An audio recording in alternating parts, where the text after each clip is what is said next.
శ్రీశైలం మల్లన్న భక్తులకు నూతన పాలక మండలి కమిటీ తీపి కబురు అందించింది. మల్లన్న స్వామివారి గర్భాలయ స్పర్శ దర్శనం టికెట్ తీసుకున్న ప్రతి భక్తుడికి ఉచితంగా లడ్డూ అందిస్తామని ఆలయ చైర్మన్ రమేష్ నాయుడు చెప్పారు.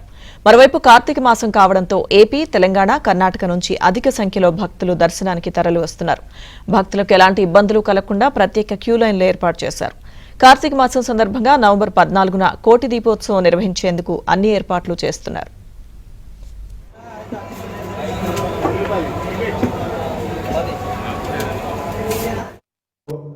భక్తులకు మెరుగైన సౌకర్యాలు కల్పించాలని ఆ ఉద్దేశంతో శుక్ర, శని, ఆది సోమవారాల్లో స్పర్శ దర్శనం రద్దు చేసి సామాన్య భక్తుడికి అధిక ప్రాధాన్యత ఇస్తూ అలంకార దర్శనం త్వరగా అవ్వాలనే ఉద్దేశంతో వారికి కల్పించడం జరిగింది.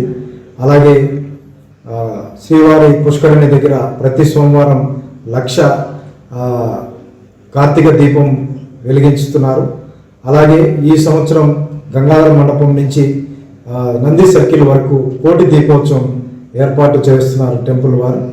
అలాగే ముఖ్యంగా ఈరోజు 500 రూపాయలు కట్టి స్పర్శ దర్శనానికి వచ్చే భక్తుడికి ఉచితంగా లడ్డు ఇవ్వాలని తీర్మానం చేయడం జరిగింది. అలాగే స్వామివారి దర్శనానికి వచ్చి వెళ్తున్న ప్రతి భక్తుడికి ఉదయం నుంచి సాయంత్రం వరకు కూడా అమ్మవారి గుడి వెనక పక్కన వారికి ఉచిత ప్రసాదం అందజేయాలని తీర్మానం చేయడం జరిగింది.